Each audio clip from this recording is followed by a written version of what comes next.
So guys, OG Fortnite is here, and everyone is asking the same question. Is it as good as we remember? In this video, I'm going to tell you if OG Fortnite is truly perfect and whether it lives up to the massive hype. Let's start with the launch. What a moment. On its release, over 1 million players were online, diving back into the nostalgic Chapter 1 map we all fell in love with. Within hours, the peak hit a whopping 4 million concurrent players. That's insane. It was clear that Epic Games had struck gold, tapping into our nostalgia and bringing back the magic of the prison, Dusty Depot, and Loot Lake.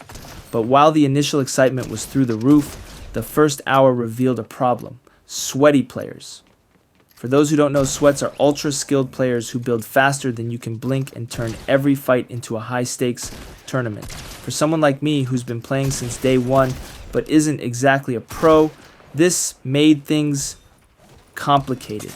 Luckily, I managed to snag a win in my first few games, but not everyone was so lucky. Many returning players who came back for the classic, laid-back Fortnite experience found themselves up against ultra-competitive opponents. Instead of reliving the good old days, it became more like a battle for survival, and not the fun kind. Now, there was a bit of a split in the player base. If you were playing zero build mode, you might have had a slightly calmer experience. But was it really calmer? Not exactly. Even in zero builds, sweaty players were out in full force. And it became clear that the OG Fortnite vibe wasn't just about the map, it was about the players too. And let me tell you, today's Fortnite players are a different breed. After about 17 hours, Epic Games stepped in and enabled skill-based matchmaking, SBMM. This was a game changer, literally. SBMM brought bots into the mix, making matches more balanced for new and returning players. Honestly, I'm okay with this change. As much as I'd love to say I'm a Fortnite god after all these years, let's just say I'm not. SBMM made the game a lot more accessible and gave people like me a fighting chance to relive the OG magic without feeling totally outclassed. Of course, not everyone loved this change. Some veteran players argued that skill-based matchmaking killed the charm of the OG Fortnite days, where every match was unpredictable and skill gaps weren't a big deal. But let's be real, Fortnite has evolved.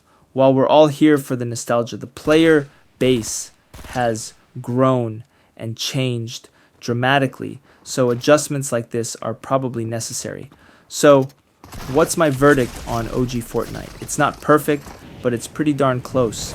The map, the weapons, the vibe, it all hits in a way that takes you back to 2018. Sure, there are sweats, and sure, some things feel a bit different, but that's expected. Fortnite isn't just a game anymore. It's a cultural phenomenon that has constantly adapted to stay relevant. At the end of the day, OG Fortnite is what you make of it. If you focus on the fun, the memories, and the epic moments, you'll find yourself falling in love all over again, just like I did. Is OG Fortnite perfect number, but is it worth playing? Absolutely.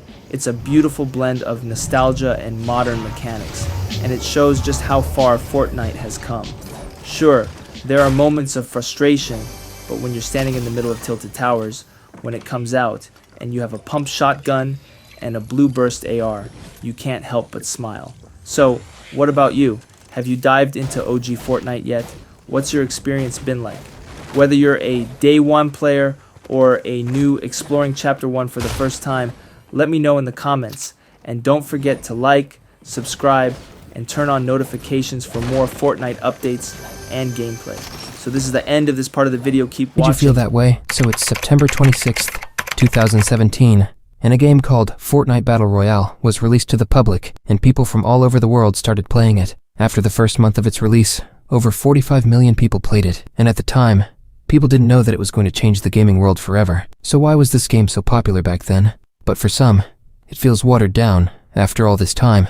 So I downloaded Fortnite the first day it came out. It felt different from the battle royales we had at the time, games like PUBG, Call of Duty, and Modern Warfare. But this one was different. This one got me hooked. Because of the building aspect of the game. Most people know how to build now. But back then, I never saw people building. Maybe a hut. But nothing like the build battles we have now. So when I started my first match, I thought it would feel like PUBG from Call of Duty, but no. It had its own feel. Its own space. The cartoony vibe that was going around, and the map felt massive compared to other battle royales. So I loved it so much that I got addicted. So in my first game, I landed on the 2 houses near Tomato Town, and that would always be my favorite landing spot. But at that time, I thought the circle was the storm, and I did not know how to build, or get wood, brick, or metal. The game was completely silent. You could hear an ant crawling. So let's talk about Season 1.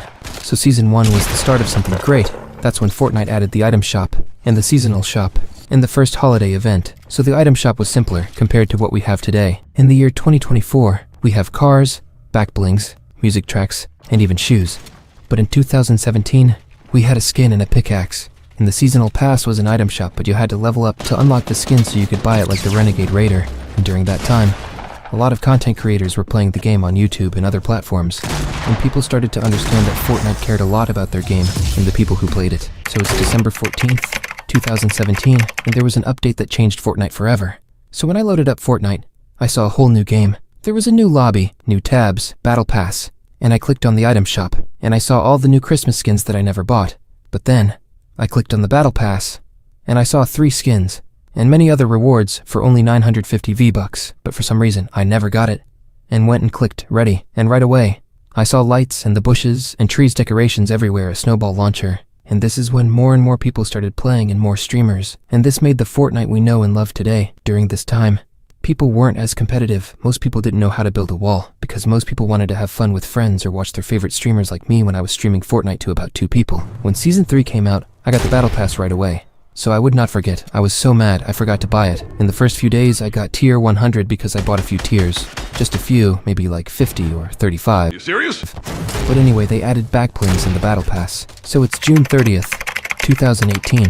The release of Season 4 brought the first ever live event. It was a rocket launch. But it's the first time you see a game do something like that. It may have been basic by today's standards, but back then, it was magical. And it also brought the first collab. It was with Wonder, and brought Thanos into the game. Fast forward to the time where people started to want a new map, and Fortnite gave them what they wanted. But not until they brought chaos to the map with Season X, aka the last season of Chapter 1. This season brought my favorite vehicle in Fortnite. It was called Mechs. You could jump in the air and turn people into dust.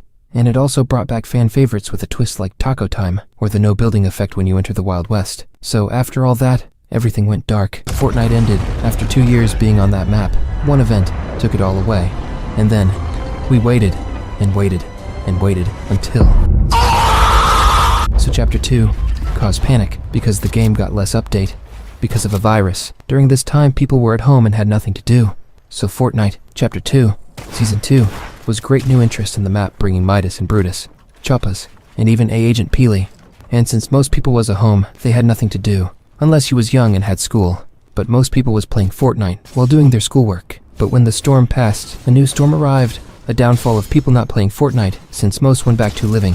When Chapter 3 launched, it was exciting at first. A new map, a new start. It sounded great on paper, but almost immediately, something felt off. The map looked beautiful, sure, but it lacked the personality of Chapter 1. POIS felt more generic, like they were designed to look good rather than feel good to play in. Where Chapter 1 had memorable locations like Retail Row or Pleasant Park, Chapter 3's map felt like a bunch of landmarks slapped together. Another thing, the loot pool got too complicated. By Chapter 3, Fortnite had introduced so many new weapons and items that it started to feel overwhelming. Instead of sticking to the basics, Epic kept adding and vaulting things, which made it hard to keep up. Remember when it was just about picking up a pump, a scar, and some minis? Now you had to worry about which SMG was the meta, which AR was better, and whether you should even bother carrying certain items. The introduction of Zero Build was a double-edged sword. On one hand, it brought a lot of new players who didn't want to deal with sweaty edits. On the other hand, it took away one of the core mechanics that made Fortnite unique. For OG player, this mode was a game changer. No more getting boxed, like a fish, or hiding in a bush. You can go back to your roots and play normally. Fast forward to Chapter 5, and things haven't improved. For some players, it feels like Fortnite has lost even more of its identity. The map, it's changed so many times. that it's hard to keep track of what's where. And instead of creating a sense of mystery or identity, it just feels confusing. You don't have those iconic spots where you know exactly what to expect. Every POI feels like it's trying too hard to be cool without actually being memorable. But I liked the Chapter 5 map, yes. I said it. I liked it. So this is why OG Fortnite was addictive. Chapter 1 wasn't perfect, but it was raw. It felt fresh.